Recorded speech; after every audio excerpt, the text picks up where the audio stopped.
Right, so the Nelson Mandela Foundation is today launching the Mandela Day strategy at a stakeholder engagement session in Johannesburg. This follows a review of the Mandela Day program over the past decade. The key issue is education under the theme Mandela Day, the next chapter. So to tell us more, we're joined in studio by Luzuko Koti, who is the Director of Communications and Marketing at the Nelson Mandela Foundation. So nice to see you, Luzuko. Welcome. Good to see you, Leanne. Okay, so we've got a bit of a new strategy going on here. What was wrong with the old one? We are at a very important time, 10 years of Mandela Day, and we had engaged in a review process. But I think we thought to take a break and just look back and look at the impacts that we have made with 10 years of engagement, 10 years of giving back, corporates, individuals, sports organizations, community-based organizations going out there to say there's something wrong in our society, we need to make a difference. And those were very ad hoc, very instinctive. People were responding to what they see immediately. And there was no long-term collective view of what we needed to do to make a collective change.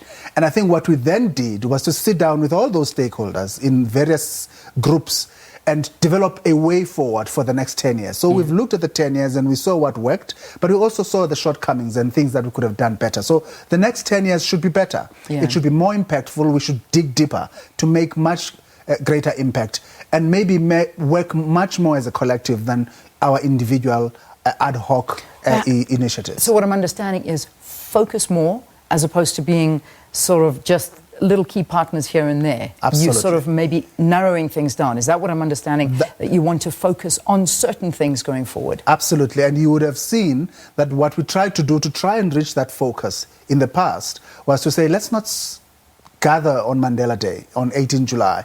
Let's try and make it every day a Mandela Day. But that strategy delivered some gains, but not as much as we hoped to gain. So we thought, let's now find a way of thinking together, not bringing ideas that are already prepared and cooked. Let's think together, come up with a strategy and move forward together. And that thinking together provided us with clarity of what is the problem, how can we effectively engage together to deal with the problem, and what resources there are to engage with that problem, and how long it's going to take us. So we now know the extent of the problem in education, particularly with regard to early childhood development. Children are stunted. There's no better infrastructure with regard to that foundation phase of our children and development of those little minds. How do we then invest in that? How do companies, how do organizations, how does government from a policy perspective impact that space so that we change things? That is why now we are talking about a shift from ECD, moving away from Social Development Department to Education Department, because there has to be a much more concerted effort to making sure that there's a change there and our children stand a better chance. And we do know, I mean, when we talk about the legacy of Nelson Mandela, his passion for children was the one that I think he'll be remembered for more than anything. I mean, I'm not downplaying anything else, but as an individual, when he was, in the presidency, out the presidency, he just loved children and needed them around them and was passionate about education. So I see that that's a very big direction that you're taking when you talk to the next chapter and Mandela Day. So children, education, that's the big move. That's the big move, and we're starting very early.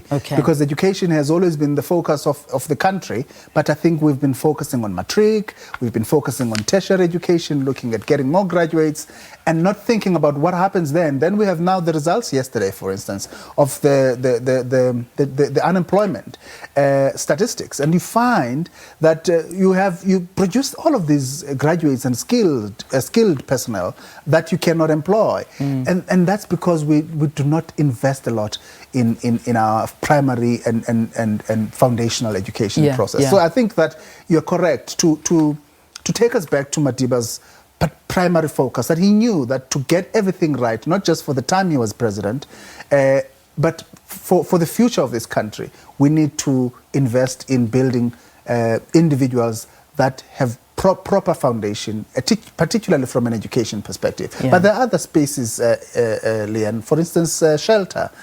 People are homeless.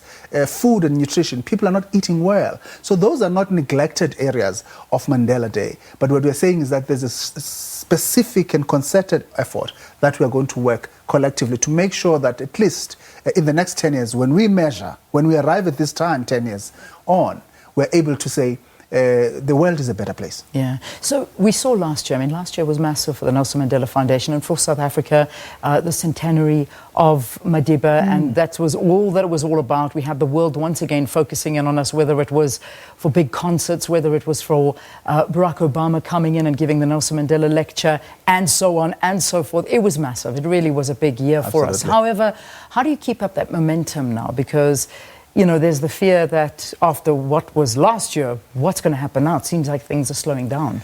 Look, the important thing about last year's moment was to give us the opportunity to refocus on what Madiba stood for, on the values that Madiba lived by. And I think that those values were part of our campaigns and a part of our program continuously throughout the year. So whether it was the annual lecture or Mandela Day or a festival or a concert, it was all about how do we rekindle, how do we reignite those values so that South Africans and the people around the globe look at each other differently.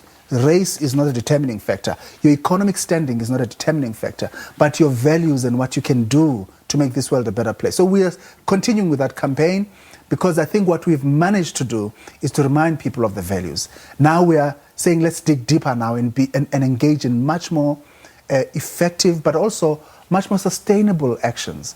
Actions that are not about just putting food on the table for today, but about to make sure that there is going to be food on the table at this home every day. How do we ensure that that happens? Yeah. So the solutions cannot be about a sandwich, but it has to be about, for instance, you know, an agricultural solution for the community that will make sure that food is there. From an education perspective, how do we make sure that we don't just worry about the quality of results for this year, but the entire lifespan of that child, from childhood to the point at which they contribute as players in the economy? How do we change that for a long haul? And I think that's something that we're concerned about. Well, Luzuko, good luck, as I know today's the big sort of media launch of all of that and talking about going forward. But thanks for giving us a glimpse into the strategy of the Nelson Mandela Foundation and the future thereof, and their focus, massive focus on children and education, particularly from the ages of 0 to 7,